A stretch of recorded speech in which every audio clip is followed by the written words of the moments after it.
बोलो सत्यनारायण भगवान की जय। सत्यनारायण भगवान की कथा सुनने का महत्व बहुत अधिक है। स्कंद पुराण के अनुसार कथा सुनने से हजारों वर्षों तक यज्ञ करने के बराबर फल मिलता है। साथ ही यह माना जाता है कि सत्यनारायण की कथा सुनने से घर में सुख समृद्धि और शांति आती है और सभी मनोकामनाएं पूर्ण होती हैं। सत्यनारायण कथा सुनने से सौभाग्य की प्राप्ति होती है और घर में शांति सुख समृद्धि का वास होता है। तो चलिए सुनते हैं सत्यनारायण भगवान की कथा। व्यास जी ने कहा, एक समय की बात है, नैमिषारण्य तीर्थ में शौनकादि 88,000 ऋषियों ने पुराण वेत्ता श्री सूत जी से पूछा, हे सूत जी, इस कलयुग में वेद विद्या रहित मनुष्यों को प्रभु भक्ति किस प्रकार मिलेगी तथा उनका उद्धार कैसे होगा।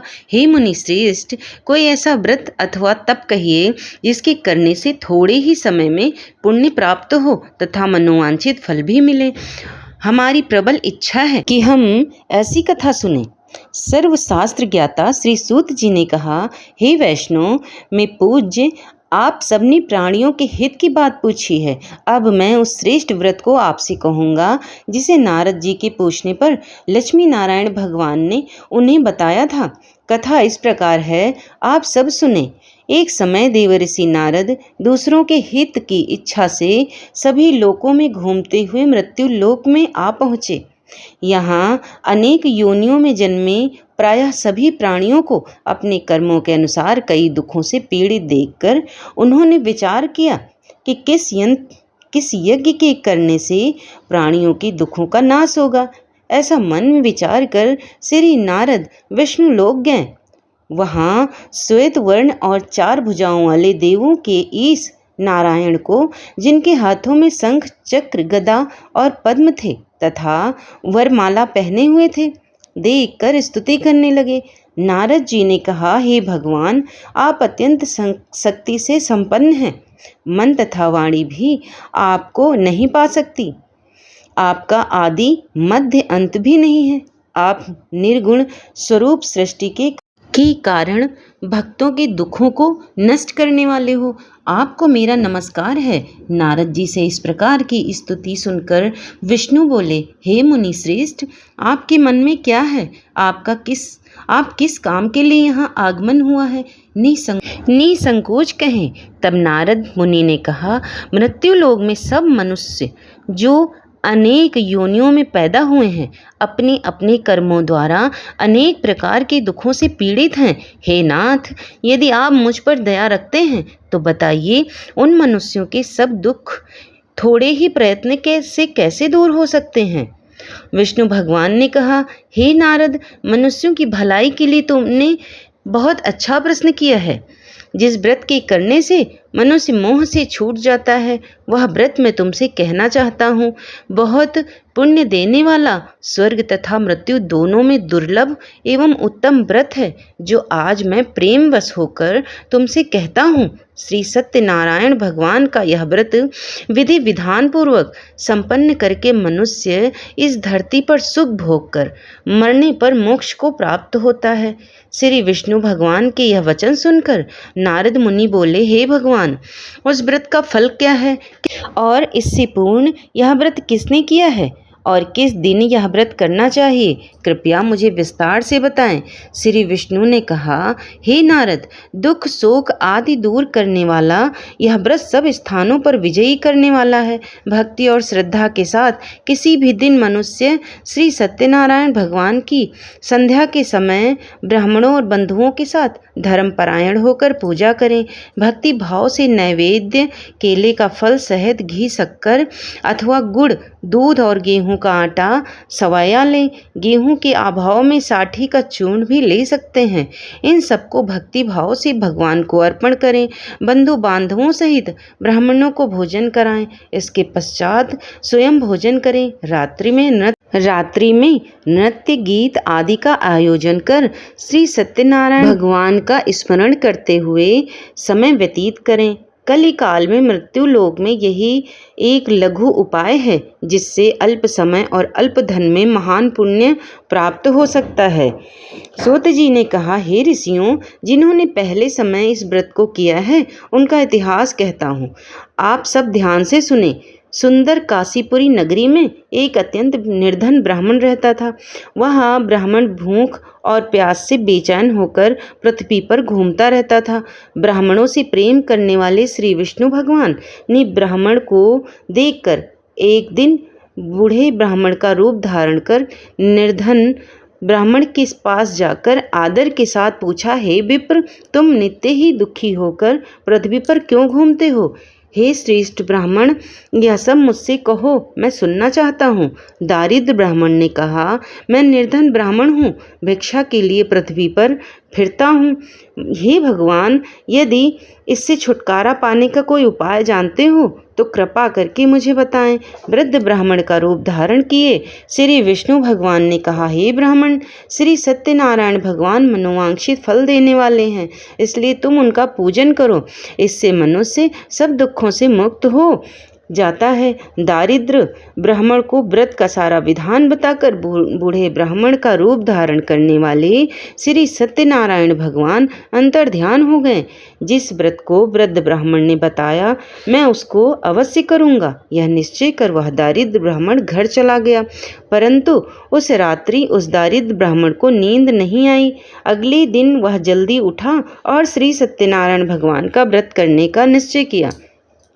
भिक्षा मांगने के लिए चल दिया।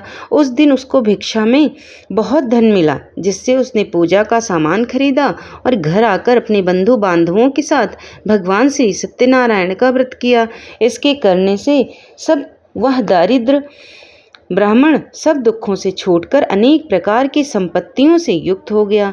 तभी से वह विप्र हर मास व्रत करने लगा। इसी प्रकार सत्यनारायण भगवान को व्रत को जो शास्त्र विधि के अनुसार करेगा वह सब पापों से छूटकर मोक्ष को प्राप्त होगा। आगे जो मनुष्य पृथ्वी पर श्री सत्यनारायण भगवान का व्रत करेगा वह सब दुखों से छूट जाएगा। इस तरह नारद जी से सत्यनारायण भगवान का कहा हुआ व्रत मैंने तुमसे कहा। हे विप्रो, अब आप और क्या सुनना चाहते हैं, मुझे बताएं। ऋषियों ने कहा, हे मुनीश्वर, संसार में इस विप्र से सुनकर किस किस ने इस व्रत को किया है, यह सब सुनना चाहते हैं। इसके लिए हमारे मन में श्रद्धा है। श्री सूत जी ने कहा, हे मुनियों, जिस जिस प्राणी ने इस व्रत को किया है उन सबकी कथा सुनो। एक समय वह ब्राह्मण धन और ऐश्वर्य के अनुसार बंधु बांधवों के साथ अपने घर पर व्रत कर रहा था। उसी समय एक लकड़ी बेचने वाला बूढ़ा व्यक्ति वहां आया। उसने सिर पर रखी लकड़ियों का गट्ठर बाहर रख दिया और विप्र के मकान में चला गया। प्यास से व्याकुल लकड़हारे ने विप्र को व्रत करते देखा। वह प्यास को भूल गया। उसने उस विप्र को नमस्कार किया और पूछा, हे विप्र, आप यह किसका पूजन कर रहे हैं? इस व्रत से आपको क्या फल मिलता है? कृपया करके मुझे बताएं। ब्राह्मण ने कहा, सब मनोकामनाओं को पूर्ण करने वाला यह श्री सत्यनारायण भगवान का व्रत, इनकी कृपा से मेरे यहाँ धन धान्य आदि की वृद्धि हुई। विप्र से इस व्रत के बारे में जानकर वह लकड़हारा बड़ा प्रसन्न हुआ। भगवान का चरणामृत ले और भोजन करने के बाद वह अपने घर को चला गया। अगले ही दिन लकड़हारे ने अपने मन में संकल्प किया कि आज गांव में लकड़ी बेचने से जो धन मिलेगा उसी से भगवान सत्यनारायण का उत्तम व्रत करूंगा। मन में ऐसा विचार कर वह लकड़हारा लकड़ियों का गट्ठर अपने सिर पर रखकर जिस नगर में धनवान लोग रहते थे वहां गया। उस दिन उसे उन लकड़ियों के चौगुने दाम मिले। वह बूढ़ा लकड़हारा अति प्रसन्न होकर पके केले, शक्कर, शहद की दुग्ध आदि और गेहूं का चूर्ण इत्यादि से सत्यनारायण भगवान के व्रत की सभी सामग्री लेकर अपने घर आ गया। फिर उसने अपने बंधु बांधवों को बुलाकर विधि विधान के साथ भगवान का पूजन और व्रत किया। उस व्रत के प्रभाव से वह बूढ़ा लकड़हारा धन पुत्र आदि से युक्त हुआ और संसार के समस्त सुख भोग कर बैकुंठ को चला गया। श्री सूत जी कहने लगे, हे ऋषि श्रेष्ठ, अब एक और कथा कहता हूँ। पूर्व काल में उल्कामुख नाम का एक बुद्धिमान राजा था। वह सत्यवक्ता और जितेंद्रिय था। प्रतिदिन देव स्थानों पर जाता, गरीबों को धन देकर उनके कष्टों को दूर करता था। उसकी पत्नी सुंदर और सती साध्वी थी। भाद्रशिला नदी के तट पर उन दोनों ने श्री सत्यनारायण भगवान का व्रत किया। उस समय वहाँ साधु नामक एक वैश्य आया। उसके पास व्यापार के लिए बहुत सारा धन था। राजा को व्रत करते देख उसने विनय के साथ पूछा, हे राजन, भक्ति युक्त चित्त से यह आप क्या कर रहे हैं? मेरी सुनने की इच्छा है, कृपया आप मुझे भी बताएं। महाराज उल्कामुख ने कहा, हे साधु वैश्य, मैं अपने बंधु बांधवों के साथ पुत्र आदि की प्राप्ति के लिए महाशक्तिमान सत्यनारायण भगवान का व्रत व पूजन कर रहा हूँ। राजा के वचन सुनकर साधु नामक वैश्य ने आदर से कहा, हे राजन, मुझे भी इसका सब विधान बताइए। मैं भी आपके कथनानुसार इस व्रत को करूँगा। मेरे यहाँ भी कोई संतान नहीं है। मुझे विश्वास है कि इससे निश्चय ही मेरे यहाँ भी संतान होगी। राजा से सब विधान सुनकर व्यापार से निवृत्त होकर वह वैश्य खुशी खुशी अपने घर आया। वैश्य ने अपनी पत्नी लीलावती से संतान देने वाले उस व्रत का समाचार सुनाया और प्रण किया कि जब हमारे यहाँ संतान होगी तब मैं इस व्रत को करूँगा। एक दिन उसकी पत्नी लीलावती सांसारिक धर्म से प्रवृत्त होकर गर्भवती हो गई। 10वें महीने में उसने एक सुंदर कन्या को जन्म दिया। कन्या का नाम कलावती रखा गया। इसके बाद लीलावती ने अपनी पति को स्मरण दिलाया कि आपने जो भगवान का व्रत करने का संकल्प लिया था, अब आप उसे पूरा कीजिए। साधु वैश्य ने कहा, हे विप्र, मैं कन्या के विवाह पर इस व्रत को करूँगा। इस प्रकार अपनी पत्नी को आश्वासन देकर वह व्यापार करने चला गया। काफी दिनों पश्चात वह लौटा तो उसने नगर में सखियों के साथ अपनी पुत्री को खेलते देखा। वैश्य ने तत्काल एक दूत को बुलाकर कहा कि उसकी पुत्री के लिए कोई सुयोग्य वर की तलाश करो। साधु नामक वैश्य की आज्ञा पाकर दूत कंचन नगर पहुंचा और उनकी लड़की के लिए एक सुयोग्य वणिक पुत्र ले आया। वणिक पुत्र को देखकर साधु नामक वैश्य ने अपने बंधु बांधवों सहित प्रसन्न चित्त होकर अपनी पुत्री का विवाह उसके साथ कर दिया। वैश्य विवाह के समय भी सत्यनारायण भगवान का व्रत करना भूल गया। इस पर श्री सत्यनारायण भगवान क्रोधित हो गए। उन्होंने वैश्य को श्राप दिया कि तुम्हें दारुण दुख प्राप्त होगा। अपने कार्य में कुशल साधु नामक वैश्य अपनी जमाता सहित नावों को लेकर व्यापार करने के लिए समुद्र के समीप स्थित रत्नसारपुर नगर में आया। दोनों ससुर जमाई चंद्रकेतु राजा के नगर में व्यापार करने लगे। एक दिन भगवान सत्यनारायण की माया से प्रेरित एक चोर राजा का धन चुराकर भागा जा रहा था। राजा के दूतों को अपने पीछे आते देखकर चोर ने घबराकर राजा के धन को उसी नाव में चुपचाप रख दिया जहां वे ससुर और जमाई ठहरे थे। ऐसा करने के बाद वह भाग गया। जब दूतों ने उस साधु वैश्य के पास राजा के धन को रखा देखा तो ससुर जमाता दोनों को बांध कर ले गए और राजा के समीप जाकर बोले, हम ये दो चोर पकड़कर लाए हैं, कृपया बताएं कि इन्हें क्या सजा दी जाए। राजा ने बिना उन दोनों की बात सुने ही उन्हें कारागार में डालने की आज्ञा दे दी। इस प्रकार राजा की आज्ञा से उनको कठिन कारावास में डाल दिया गया तथा उनका धन भी छीन लिया गया। सत्यनारायण भगवान के श्राप के कारण साधु वैश्य की पत्नी लीलावती व पुत्री कलावती भी घर पर बहुत दुखी हुई। उनके घरों में रखा धन चोर ले गए। एक दिन शारीरिक व मानसिक पीड़ा तथा भूख प्यास से अति दुखी हो भोजन की चिंता में कलावती एक ब्राह्मण के घर गई। उसने ब्राह्मण को श्री सत्यनारायण भगवान का व्रत करते देखा। उसने कथा सुनी तथा प्रसाद ग्रहण कर रात को घर आई। माता ने कलावती से पूछा, हे पुत्री, तू अब तक कहाँ रही? वह तेरे मन में क्या है? कलावती बोली, हे माता, मैंने एक ब्राह्मण के घर श्री सत्यनारायण भगवान का व्रत होते देखा है। कलावती के वचन सुनकर लीलावती ने सत्यनारायण भगवान के पूजन की तैयारी की। उसने परिवार और बंधुओं सहित श्री नारायण भगवान का पूजन व व्रत किया और वर मांगा कि मेरे पति और दामाद शीघ्र ही घर वापस लौट आए। साथ ही भगवान से प्रार्थना की कि हम सबका अपराध क्षमा करो। श्री सत्यनारायण भगवान इस व्रत से संतुष्ट हो गए। उन्होंने राजा चंद्रकेतु को स्वप्न में दर्शन देकर कहा, हे राजन, जिन दोनों वैश्यों को तुमने बंदी बना रखा है वे निर्दोष हैं। उन्हें प्रातः ही छोड़ दो, अन्यथा मैं तेरा धन नष्ट कर दूंगा, पुत्रादि राज्य पुत्रादि सब नष्ट कर दूंगा। राजा से ऐसे वचन कहकर भगवान अंतर्ध्यान हो गए। प्रातःकाल राजा चंद्रकेतु ने सभा में सबको अपना स्वप्न सुनाया और सैनिकों को आज्ञा दी कि उन्होंने वणिक पुत्रों को कैसे मुक्त कर सभा में लाया जाए। दोनों ने आते ही राजा को प्रणाम किया। राजा ने उनसे कहा, हे महानुभावों, तुम्हें भावीवश ऐसा कठिन दुख प्राप्त हुआ है। अब तुम्हें कोई भय नहीं है, तुम मुक्त हो। ऐसा कहकर राजा ने उन्हें नए नए वस्त्राभूषण पहनवाए तथा उनका जितना धन लिया था उससे दूना लौटाकर आदर से विदा किया। दोनों वैश्य अपने घर को चल दिए। श्री सूत जी ने आगे कहा, वैश्य और उसकी जमाई ने मंगलाचार करके यात्रा आरंभ की और अपने नगर की ओर चल पड़े। उनके थोड़ी दूर आगे बढ़ने पर दंडी वेशधारी श्री सत्यनारायण भगवान ने उससे पूछा, हे साधु, तेरी नाव में क्या है? वणिक हंसता हुआ बोला, हे दंडी, आप क्यों पूछते हैं? क्या धन लेने की इच्छा है? मेरी नाव में तो बेल और पत्ते भरे हैं। वैश्य का कठोर वचन सुनकर दंडी वेशधारी श्री सत्यनारायण भगवान ने, तुम्हारा वचन सत्य हो, ऐसा कहकर वे वहां से कुछ दूर जाकर समुद्र के किनारे बैठ गए।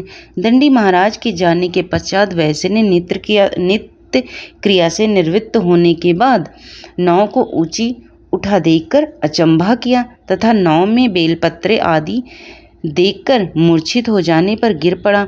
मूर्छा खुलने पर अत्यंत शोक प्रकट करने लगा। तब उसके जमाता ने कहा, आप शोक ना करें, यह दंडी महाराज का श्राप है, अतः उनकी शरण में ही चलना चाहिए, तभी हमारी मनोकामना पूरी होगी। जमाता के वचन सुनकर वह साधु नामक वैश्य दंडी महाराज के पास पहुंचा और भक्ति भाव से प्रणाम करके बोला, मैंने जो आपसे असत्य वचन कहे थे उसके लिए मुझे क्षमा करें। ऐसा कहकर वैश्य रोने लगा। तब दंडी भगवान बोले, हे वणिक पुत्र, मेरी आज्ञा से तुझे बार बार दुख प्राप्त हुआ है, तू मेरी पूजा से विमुख है। साधु नामक वैश्य ने कहा, हे भगवान, आपकी माया से ब्रह्मा आदि देवता भी आपके रूप को नहीं जान पाते, तब मैं अज्ञानी भला कैसे जान सकता हूँ? आप प्रसन्न होइए, मैं अपनी सामर्थ्य के अनुसार आपकी पूजा करूँगा, मेरी रक्षा करो और पहले के समान मेरी नौका को धन से पूर्ण कर दो। उसकी भक्ति युक्त वचन सुनकर श्री सत्यनारायण भगवान प्रसन्न हो गए और उसकी इच्छानुसार वर देकर अंतर्ध्यान हो गए। तब ससुर और जमाता दोनों ने नाव पर आकर देखा कि नाव धन से परिपूर्ण है। फिर वह भगवान सत्यनारायण का पूजन कर जमाता सहित अपने नगर को चला। जब वह अपने नगर के निकट पहुंचा तब उसने एक दूत को अपने घर भेजा। दूत ने साधु नामक वैश्य के घर जाकर उसकी पत्नी को नमस्कार किया और कहा, आपके पति अपने दामाद सहित इस नगर के समीप आ गए हैं। लीलावती और उनकी कन्या कलावती उस समय भगवान का पूजन कर रही थी। दूत का वचन सुनकर साधु की पत्नी ने बड़े हर्ष के साथ सत्यदेव का पूजन पूर्ण किया और पुत्री से कहा, मैं अपने पति के दर्शन को जाती हूँ, तो कार्य पूर्ण कर शीघ्र आ जाना। परंतु कलावती पूजन एवं प्रसाद छोड़कर अपने पति के दर्शन के लिए चली गई। प्रसाद की अवज्ञा के कारण सत्यदेव रुष्ट हो गए। फलस्वरूप उन्होंने उसके पति को नाव सहित पानी में डुबो दिया। कलावती अपने पति को ना देख रोती हुई जमीन पर गिर पड़ी। नौका को डूबा हुआ तथा कन्या को रोती हुई देख साधु नामक वैश्य दुखित हो बोला, हे प्रभु, मुझसे या मेरे परिवार से जो भी भूल हुई है उसे क्षमा करो। उसके दीन वचन सुनकर सत्यदेव भगवान प्रसन्न हो गए। आकाशवाणी हुई कि हे वैश्य, तेरी कन्या मेरा प्रसाद छोड़कर आई है, इसीलिए उसका पति अदृश्य हुआ है। यदि वह घर जाकर प्रसाद खाकर लौटे तो इसका पति अवश्य मिलेगा। आकाशवाणी सुनकर कलावती ने घर पहुंचकर प्रसाद खाया और फिर आकर अपने पति के दर्शन किए। तत्पश्चात साधु वैश्य ने उन्हीं बंधु बांधवों सहित सत्यदेव का विधि पूर्वक पूजन किया। वह इस लोक का सुख भोग कर अंत में स्वर्गलोक को गया। श्री सूत जी कहने लगे, हे ऋषियों, मैं एक और भी कथा कहता हूँ, उसे भी सुनो। प्रजा पालन में तीन तुंग ध्वज नाम का एक राजा था। उसने भगवान सत्यदेव का प्रसाद त्याग कर बहुत दुख पाया। एक समय राजा वन में वन्य पशुओं को मारकर बड़ के वृक्ष के नीचे आया। वहां उसने ग्वालों को भक्ति भाव से बंधु बांधवों सहित श्री सत्यनारायण का पूजन करते देखा, परंतु राजा को देखकर भी अभिमानवश ना तो वहां गया और ना ही सत्यदेव भगवान को नमस्कार ही किया। जब ग्वालों ने भगवान का प्रसाद उनके सामने रखा तो वह प्रसाद त्याग कर अपने नगर को चला गया। नगर में पहुंचकर उसने देखा कि उसका सब कुछ नष्ट हो गया है। वह समझ गया यह सब भगवान सत्यदेव ने किया है। तब उसी स्थान पर वापस आया और ग्वालों के समीप गया और विधि पूर्वक पूजन कर प्रसाद खाया तो सत्यनारायण की कृपा से सब कुछ पहले जैसा हो गया और दीर्घकाल तक सुख भोग कर मरने तक स्वर्गलोक को चला गया। मरने पर स्वर्गलोक को चला गया। जो मनुष्य इस परम दुर्लभ व्रत को करेगा, श्री सत्यनारायण भगवान की कृपा से उसे धन धान्य की प्राप्ति होगी। निर्धन धनी बंधन से मुक्त होकर निर्भय हो जाता है। संतानहीन को संतान प्राप्ति होती है तथा सब मनोरथ पूर्ण होकर अंत में वह वैकुंठ धाम को जाता है। जिन्होंने पहले इस व्रत को किया, अब उनके दूसरे जन्म की कथा भी सुनिए। सतानंद नामक ब्राह्मण ने सुदामा के रूप में जन्म लेकर श्री कृष्ण की भक्ति पर कर मोक्ष प्राप्त किया। उल्का मुख नाम के महाराज राजा दशरथ बने और श्री रंगनाथ का पूजन कर वैकुंठ को प्राप्त हुए। साधु नाम के वैश्य ने धर्मात्मा व सत्य प्रतिज्ञ राजा मोरध्वज बनकर अपनी देह को आरे से चीरकर दान करके मोक्ष को प्राप्त हुए। महाराज तुंगध्वज स्वयंभू मनु हुए। उन्होंने बहुत से लोगों को भगवान की भक्ति में लीन कर मोक्ष प्राप्त किया। लकड़हारा भील अगले जन्म में गुम नामक निषाद राजा हुआ, जिसने भगवान राम के चरणों की सेवा कर मोक्ष को प्राप्त किया। और कथा अब यहीं पर समाप्त होती है। अब सुनिए श्री सत्यनारायण भगवान की आरती। जय लक्ष्मी रमणा स्वामी, जय लक्ष्मी रमणा सत्यनारायण स्वामी, जन पातक हरणा, जय श्री लक्ष्मी रमणा। लक्ष्मी रमणा रतन जटित सिंहासन, अद्भुत छवि राजे स्वामी, अद्भुत छवि राजे। नारद करत निरांजन, घंटा ध्वनि बाजे। ओम जय लक्ष्मी रमणा स्वामी, जय लक्ष्मी रमणा। प्रगट भय कलि कारण, द्विज को दरस दियो। बूढ़ो ब्राह्मण बन कर कंचन महल कियो। ओम जय श्री लक्ष्मी रमणा। दुर्बल भील कठोर, जिन पर कृपा करी। चंद्रचूर्ण एक राजा, जिनकी विपत्ति हरी। ओम जय श्री लक्ष्मी रमणा स्वामी, जय लक्ष्मी रमणा। वैसे मनोरथ पायो, श्रद्धा तज दीन्ही। सो फल भोग्यो प्रभु जी, फिर स्तुत कीन्ही। श्री लक्ष्मी रमणा। ओम जय लक्ष्मी रमणा। भक्त भाव भक्ति के कारण, छिन छिन रूप धर्यो। श्रद्धा धारण कीनी, तिनके काज सर्यो। ओम जय श्री लक्ष्मी रमणा, जय लक्ष्मी रमणा। ग्वाल बाल संग राजा, बन में भक्ति करी। मन वांछित फल दीनो, दीनु दयाल है। जय श्री लक्ष्मी रमणा मन वांछित फल दीन्हो दीन दयालु हरि ओम। जय लक्ष्मी रमण स्वामी जय लक्ष्मी रमणा। चढ़त प्रसाद सवायो कदली फल मेवा धूप दीप तुलसी से राजी सत्य देवा। जय श्री लक्ष्मी रमणा जय स्वामी लक्ष्मी रमणा। स्वामी जय श्री लक्ष्मी रमणा। सत्यनारायण स्वामी जी की आरती जो कोई नर गावे रिद्धि सिद्धि सुख संपत्ति सहज रूप पावे। ओम जय लक्ष्मी रमण स्वामी जय श्री लक्ष्मी रमणा। बोल दो सत्यनारायण भगवान की जय।